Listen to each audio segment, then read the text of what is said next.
Está bien. Vamos comenzando de aquí hacia aquí. Pues una reflexión en tres aspectos. La primera, cuando nos dice que el conflicto ha fraccionado el país, y más allá del conflicto, que lo que ha fraccionado el país ha sido las políticas de mercantilización de los derechos fundamentales que nos han llevado a la continuidad del conflicto.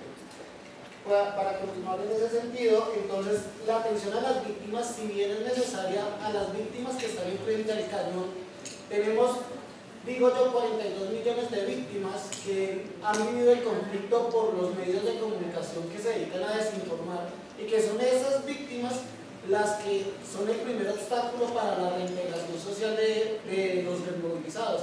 Son ellos los que más juzgan y son ellos los que más están en contra del no, son ellos los que le ponen más trabas al asunto. Esas víctimas también requieren de una fuerte intervención psicosocial a nivel de educación, a nivel de salud, a nivel de muchas políticas que son las primeras, pues digo yo, de los principales actores que se deben empezar a tratar.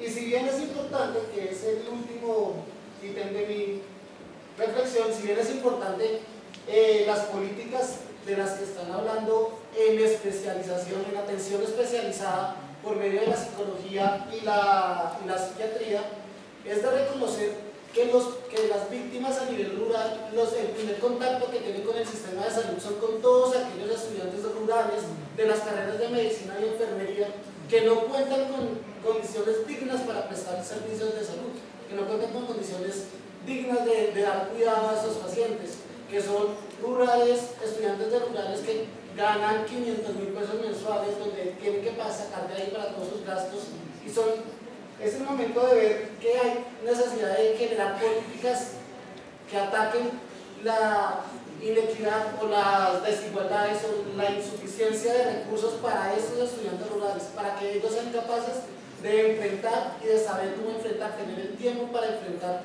el cuidado y el tratamiento de esas víctimas.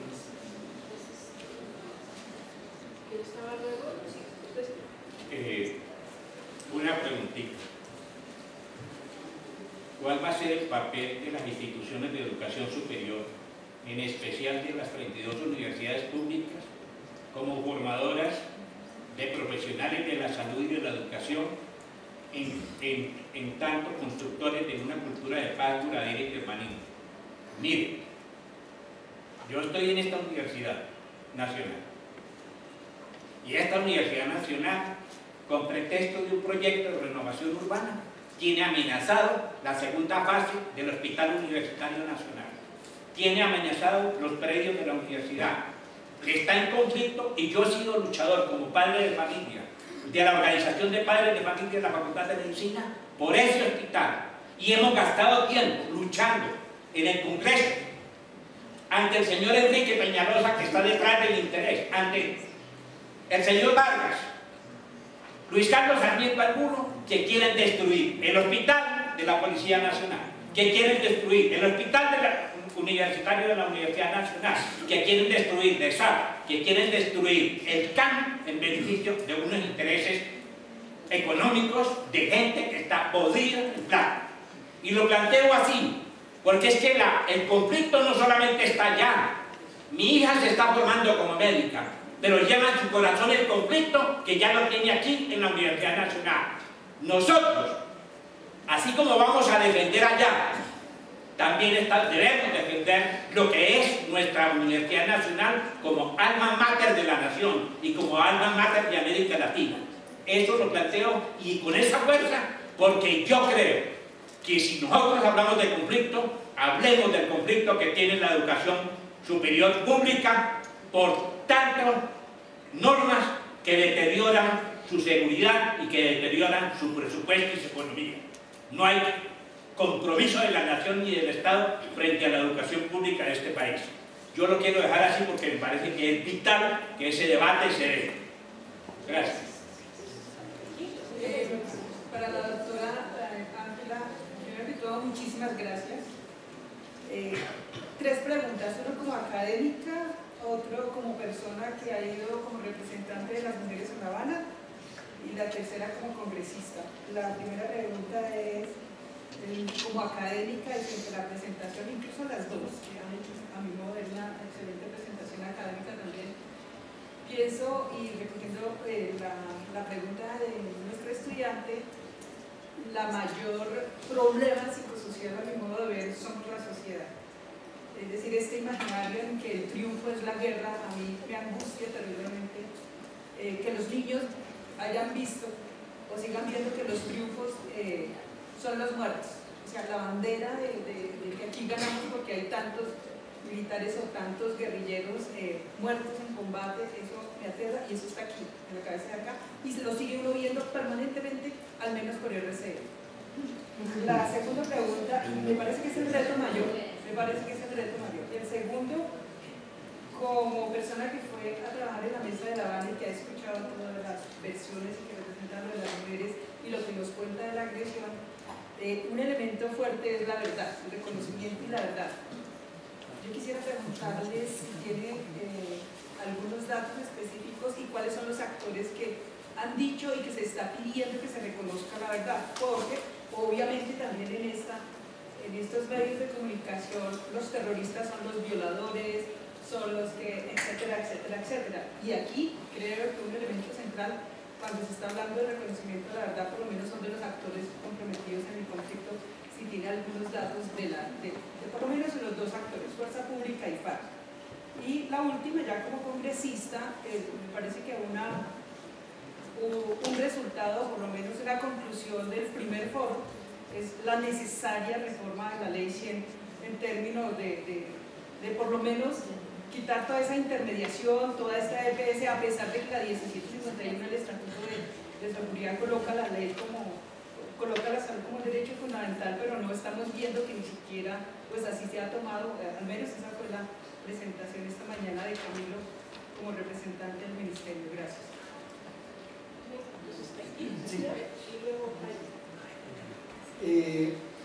Escuchando a la compañera de Abre, inevitablemente recordaba algunas de las comunidades con las que trabajamos hace ya varios años, incluso con quienes empezamos a crear lo que hoy es el MOVIS. En esos testimonios había algunas cosas que valdría la pena volver a mencionar. Por ejemplo, a veces nos decían las personas: lo que más me importa no es ni siquiera que castiguen al victimario, es recuperar el nombre de mi hijo, de mi hija. Él no fue lo que dijeron que era. Pero también en esos diálogos con las víctimas directas aparecía obviamente la relación entre víctima y victimario. Aquí se habla mucho de las víctimas, se maneja con una diplomacia de alfiler el tema de los victimarios, y es un tema bastante complejo y espinoso, porque es que además parte de la exigencia que nos hacían o se hacían es cómo esclarecer realmente quién está detrás de lo que ocurrió. Y la otra cosa de la que se habla menos, el por qué, quiénes se benefician de lo que ocurrió, quiénes son los beneficiarios. Cuando empezamos a hablar de desafíos en el caso colombiano, de lucha contra la impunidad, hablábamos en ese momento, además de los 3 desafíos históricos: verdad, justicia y reparación, hablábamos de garantías de no repetición, pero sobre todo de esclarecimiento real de cuáles son las causas del conflicto. Y las causas entendidas no solamente por la gente que se levantó en armas, porque es que la mayoría de los crímenes que documentamos en el Nunca Más eran de gente en estado de indefensión, no era gente alzada en armas. Entonces creo que ese tipo de daño a las miradas del país, en los tejidos, en las comunidades, en las organizaciones, hay que aprender a documentarlo para poder hablar de reparación integral. Nosotros descubrimos algo que hoy es obvio: no hubo crímenes en este país por equivocación. Siempre que se asesinó a un líder social, a una mujer, a un niño, el primer crimen de la Unión Patriótica, que eso lo documentamos nosotros, ocurrió en Villavicencio contra un muchacho de 17 años por el enorme pecado de llevar una pancarta de la que no existía jurídicamente Unión Patriótica. Lo cometió un policía, lo acusó de guerrillero. Hoy ese crimen permanece en la impunidad, ni siquiera sus familiares se atrevieron a hablar. Entonces, parte del desafío tiene que ver con recuperar esas verdades, porque no es una sola la verdad, y ponerlas a hablar. Hay versiones de la verdad, incluso entre las víctimas. Y para el tema que nos ocupa, ocupa del sistema de salud, pues una vez más uno nota esa tensión evidente y necesaria entre mercado y derecho, entre prestación individual y derecho colectivo. Y tendríamos que reconocer como parte de los desafíos que este es un sistema de salud que revictimiza a las víctimas. Al someterlas a los procesos de autorizaciones y toda esta cosa, al someterlas a lo que ya nos han reiterado una y otra vez, pero sobre todo al dejarlas al garete cuando le dicen ya, lo que se pudo se hizo y el resto le toca por cuenta propia. Buenos tardes, agradecer a la Universidad Nacional por este tipo de eventos que posibilitan con el diálogo con la institucionalidad, las organizaciones no gubernamentales y el Congreso. Tres puntos fundamentales. Uno, el compromiso de la academia para el ajuste curricular, el enfoque transdisciplinario que no tenemos. Yo soy egresada aquí en la Nacional hace 20 años, hace muchos años, y he visto que ha avanzado, pero que en otros se ha bloqueado mucho, y entonces es el enfoque cada uno en su casillita, ¿no? El médico, allá, el economista. Digamos que va a mi segundo punto, es cómo la institucionalidad, por ejemplo, el Ministerio de Salud y Protección, otros ministerios se centran solamente en la convocatoria a ciertos perfiles, lo que decía la doctora Ángela María Rolero. Los psicólogos no son, digamos, el adalid de todo ese proceso de salud mental. O sea, las terapeutas, por ejemplo, las ciencias de la salud, las ciencias de la ocupación humana, como es terapia ocupacional, tienen mucho que dar. Y vamos a ver, y las convocatorias de la Comisión Nacional de Servicio Civil están cerradísimas. O sea, ese núcleo de formación está muy cerrado. Entonces, habiendo tanto profesional que tiene que rebuscarse por un lado y digamos, un empujón concreto para el tema de psicología, hay que revisar ese tema, el tema de los núcleos de formación para que sea mucho más amplio. En el caso de Bogotá, teníamos 900 psicólogos en territorios saludables y la voluntad política de esta administración fue reducirlos a 90. O sea, es también que desde el Congreso se haga un control político de gobernadores y alcaldes de hacia dónde van esas políticas en el tema de salud. Porque la cuestión no es reducir al mínimo su expresión. Terapeutas habían también cerca de 900, quedaron 70. Entonces, ¿a qué le vamos a apuntar si la política de los administradores, de los que administran los recursos en las ciudades y esas ciudades que tienen zonas rurales, hacia dónde es que van enfocando esos recursos? Entonces hay que revisar mucho el tema de la voluntad política en esos planes de desarrollo que van plasmados con los recursos, el tema del compromiso de la academia para ajustar los currículos y el compromiso también de la institucionalidad para abrir más campos de acción a otros perfiles profesionales que pueden estar aportando en eso. El tema de la seguridad nutricional y alimentaria y nutricional, o sea, las nutricionistas también tienen ese campo de acción importante. Los que manejan artes plásticas, o sea, hemos visto que así que un teatrero puede generar mucho más impacto en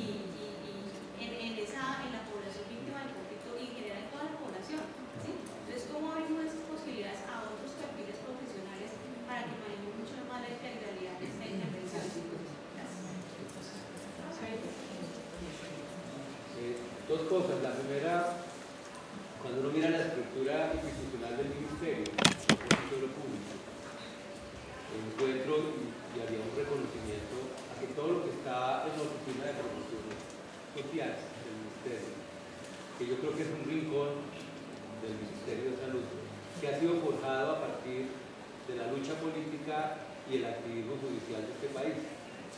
Decenas de sentencias, órdenes, tratando de hacer algo que es lo que yo creo que es la nueva salud pública, y es cuando hablamos de sujetos. Fíjense que aquí está alguien que representa la política para las TIC o la política para los grupos étnicos. Es decir, se piensa en los sujetos sociales, pero eso es un rincón en el Ministerio de Salud, y lo que es peor, no solo no tiene recursos, sino que todo es un desencuadre y un dolor de cabeza, seguramente para el ministro, porque todo toca acoplarlo al modelo de ley. Entonces, lo que yo quería plantear, sobre todo para nuestra representante de la Cámara, una cosa es la transformación de todo el modelo de ley 100, eso tiene que seguir su ruta, pero hay órdenes potentes por toda la movilización social que es atendida en una oficina que se llama promoción social, que sería el núcleo de la salud pública, pero que, repito, está arrinconada y se está violando la ley, se está violando la jurisprudencia, que no son órdenes, no son resoluciones. Y yo soy consciente de los aprietos en los cuales se ven los funcionarios. Yo quiero reconocer al equipo psicosocial, porque da debates profundos, porque quiere integrar los enfoques más modernos, pero nunca los va a poder aplicar. Por ejemplo, en este caso, si no es por la 1448 y por recursos que no viajan por ley 100, como lo dijo el doctor Alejandro, pues ni los 190.000 víctimas se podrían haber visto, doctor. Entonces, yo creo que nos abre, si lo vemos desde ahí, nos abre otra puerta para hacer incidencia política frente a las transformaciones que tiene que hacer la institucionalidad pública a propósito de los acuerdos de paz. Fíjese que el MIAS está centrado en eventos, 17 rutas para 17 grupos de enfermedad, y ahí está el dinero, que además va a ir para las aseguradoras, porque el PIB es menos del 2% del presupuesto nacional. Pero cuando vamos a promoción social, a ver cómo se atienden las mujeres víctimas de violencia sexual, la población LGBTI, los pueblos indígenas, los pueblos afro, las víctimas del conflicto, que si los sumamos vuelven y nos dan 48 millones de colombianos. No hay ni recursos, ni un mecanismo real para poderlo cumplir.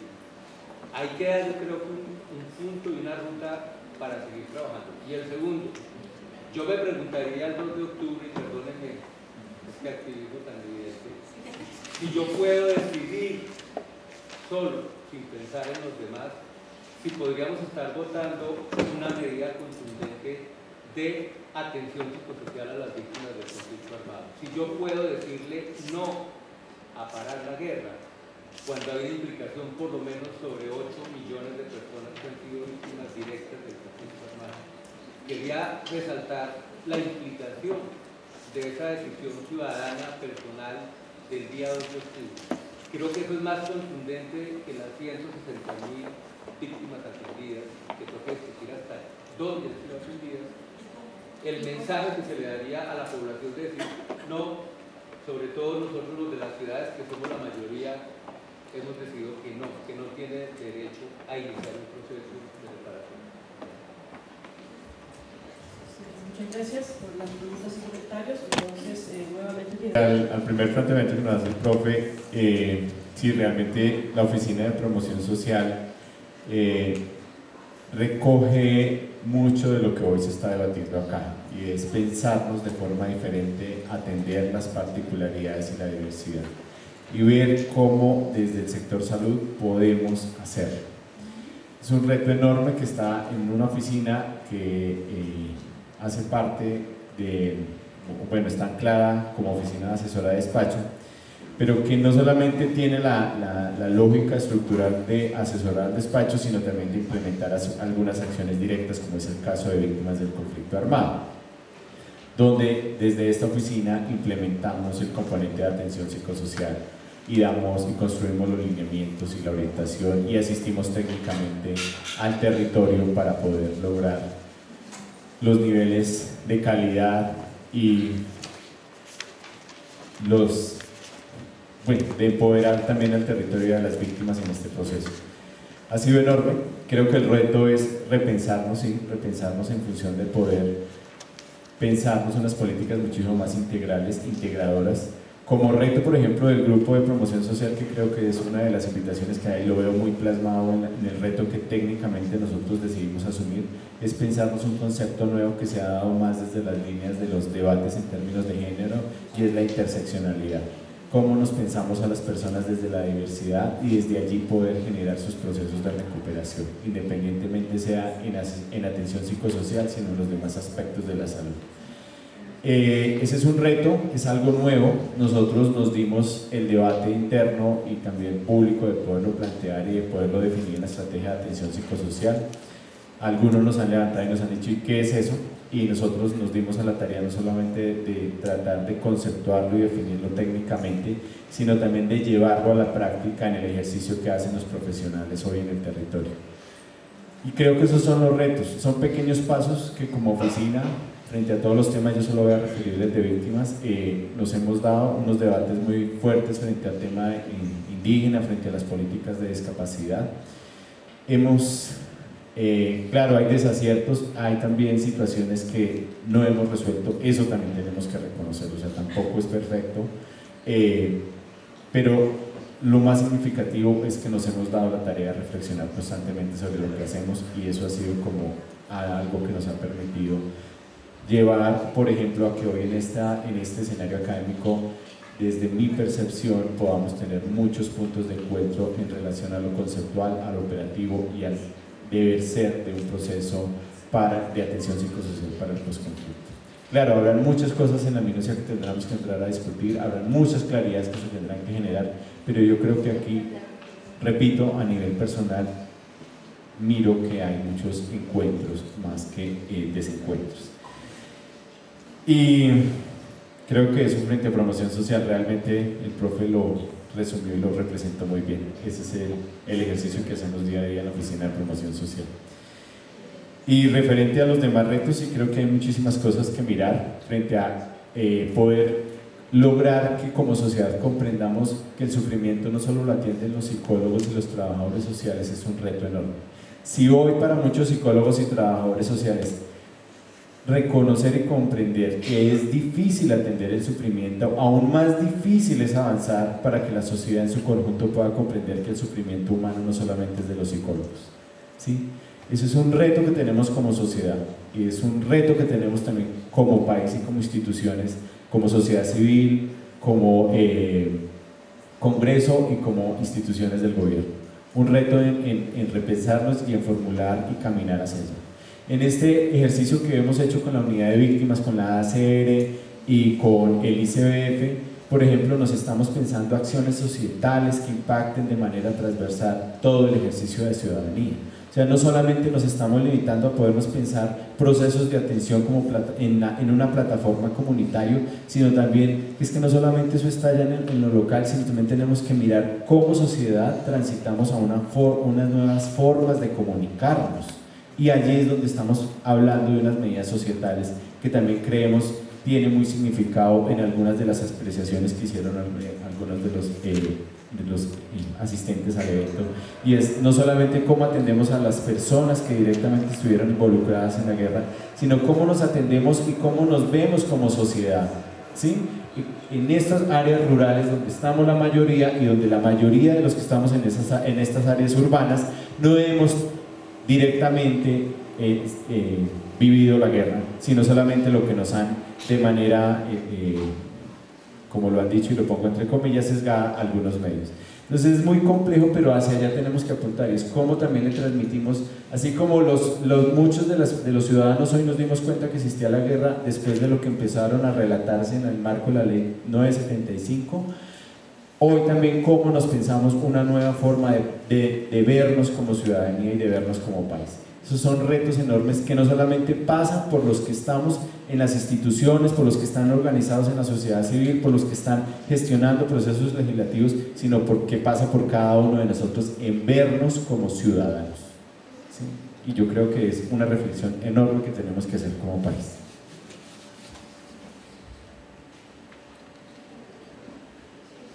Hemos trabajado tanto de cerca que podemos aquí, ¿cierto? Es la palabra. Bueno, muchas gracias, son preguntas de mucho orden, pero quisiera a ver si puedo responder a casi todo eso.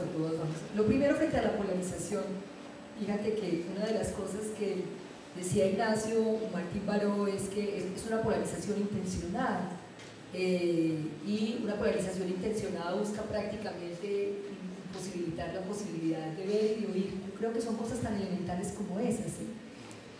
Y ¿cómo romperla? Creando, pues, la polarización es dicotómica, ahí sí hay que acudir al conocimiento, y Foucault decía creando un tercer elemento que es el que mueve, esa estructura que la estalla, ¿sí? Y yo creo que la pedagogía es esa variante, ¿sí? Nada más, y ahí sí acudo a lo que significó para mí un encuentro maravilloso con mi viejo Federici, es que la pedagogía es una de las principales herramientas políticas en la vida cotidiana. Empieza en la casa, en el aula, en el parque, hoy en las ciudades, ¿sí? Todo ese debate que se ha dado hoy de ciudades educadoras, de países educadoras, esto me parece importantísimo. Eso es quizá de las formas, ¿no?, de apuntar a eso que ustedes han señalado, y de verdad que agradezco mucho porque creo que más que preguntas hubo comentarios. Sobre el tema de la verdad, de las verdades, estoy de acuerdo. Hay que recordar, y ahí sí nos vamos a los acuerdos. Y los acuerdos etimológicamente es armonizar los corazones. Fíjense que uno sentía el miércoles que algo encajó, ensambló en La Habana. Ojalá eso se llegue acá.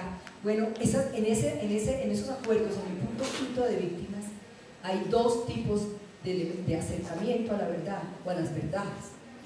La verdad histórica, ¿sí? Que esa va a ser la polifónica, hay un enorme reto, el Centro de Memoria Histórica, los centros locales, el Museo Nacional de Memoria Histórica, todo ese tema, pero también hay una verdad jurídica, y ahí tiene que ver con tu pregunta.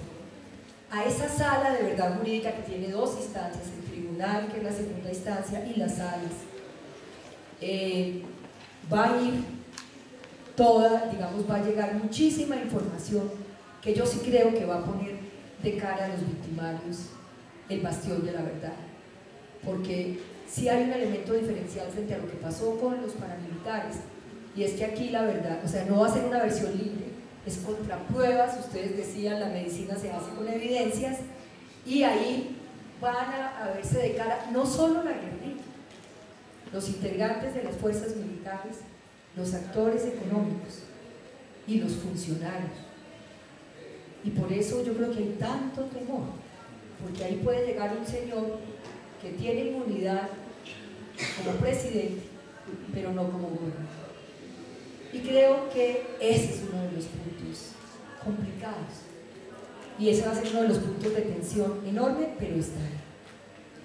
Entonces son distintas verdades y son distintos niveles, y hay un debate enorme de la academia otra vez. Si esa comisión de verdad histórica va a tener componentes que pasen a la verdad jurídica. Eso hay un reto, hay posiciones de la academia que dicen que son distintas. El Centro de Memoria Histórica, se lo he oído decir al profesor Gonzalo Sánchez, que es una comisión de memoria histórica, y que en el momento en el que pidan documentar alguna cosa, pues ya tocará mirarlo, pero que la función de ellos ha sido histórica y no jurídica. Pero hay un texto de la misma comisión de verdad histórica y verdad jurídica que encabeza el profesor Iván Orozco, que vale la pena leerlo, porque todos esos son debates para la academia que me parecen interesantes y fundamentales. El tema entre ley 100, y ahí sí no se puede hablar de armonía, ¿cierto? Y la ley estatutaria, muy complicado. Se lo dijimos al ministro, intentamos una ley ordinaria con ustedes, con algunas personas del Polo y del Verde, y nos lo archivaron, diciendo eso es una propuesta de Cuba, mamertos, utópicos rezagados, porque así nos han dicho, entonces por ahora eso no.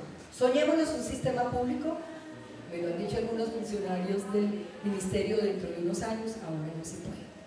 Yo sé que es muy difícil, y ustedes plantearon los retos, pero yo sí creo, y eso sí ya es una tesis mía, es imposible desarrollar una ley estatutaria teniendo viva la ley civil. Es imposible hacerlo. Ahí hay que soñarse otro sistema, pero eso no lo va a hacer este gobierno, ni los liberales, ni la U, perdónenme. Eso se tiene que hacer con un gobierno y una convergencia de izquierda democrática distinta. Esto no se va a hacer en esto. Y ahí pues sí, la puñita, ¿no? Sobre los equipos estoy de acuerdo. Lo que ustedes dicen. Aquí, cuando yo recordé, porque yo me leí ese texto de Falsborda, yo dije, aquí hay una clave impresionante. Por supuesto que la terapéutica, este sentir, la empatía, ¿sí? Todo ese tema de los sentimientos morales, de la simpatía, todo lo que ustedes quieran.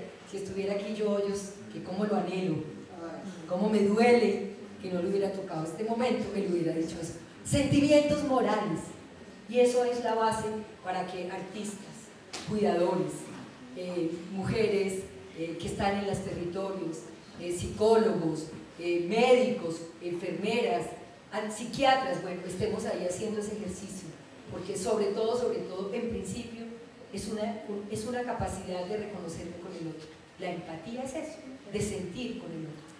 hay que mirarlo, yo creo que ese es otro debate, para la academia y para el sector, digamos ya de las leyes. No todo se resuelve con las leyes, afortunadamente, a veces poco.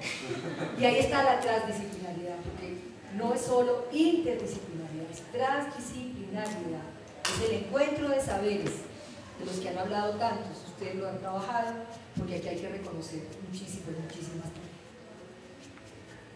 Aquí se tiene que revisar la ley 1448, y eso porque está en los acuerdos de La Habana, y eso se va a hacer vía las resoluciones que le tocan al presidente Santos, porque al fast track del Congreso solo van a ir las leyes estatutarias, las leyes orgánicas y las reformas a la Constitución. Modificación de leyes ordinarias después, con control de la Constitución, no va a poder hacer Santos, con una ley de oro en el marco de la bilateralidad. O sea, aquí, y es importante que esto haya quedado acordado, porque el tema de reparación integral se tiene que revisar. Eso lo escuchamos en muchos lugares y está en los dos documentos, en el de Justicia Especial para la Paz y en el de Comisión de Memoria, y necesariamente se va a tocar el tema de presupuesto, porque de qué otra manera.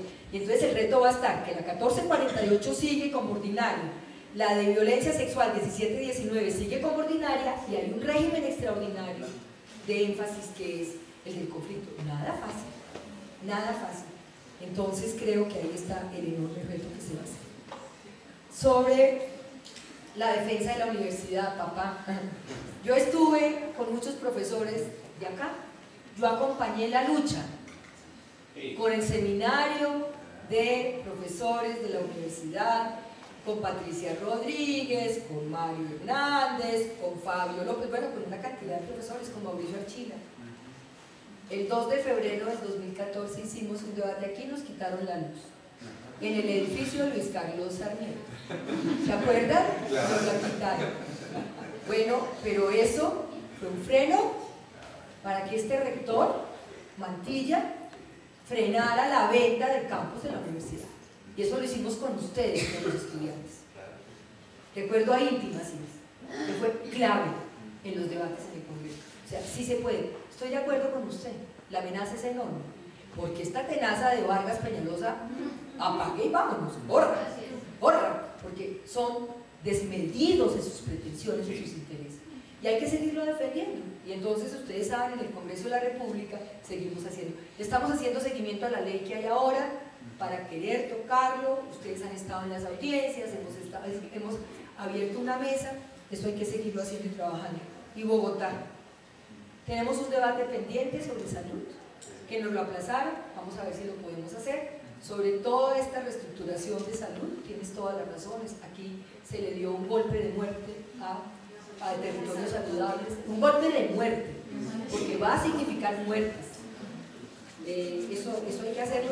Y también el de habitantes de calle, que ni hablemos, eso es absolutamente infame. Ahí está Daniel, como lo decían ustedes, Daniel Mejía, lleno de diplomas y aplicando una estrategia absolutamente punitiva, represiva y criminal con los habitantes de calle.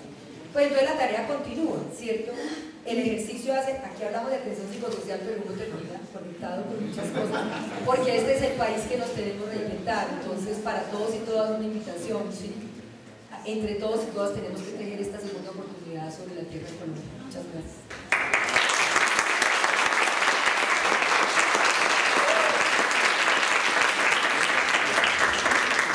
Bueno, muchas gracias a nuestras panelistas de la mañana, de los dos paneles.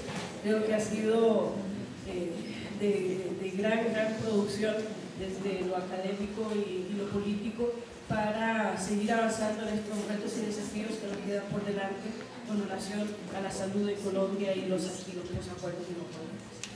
Muchas gracias a ustedes también por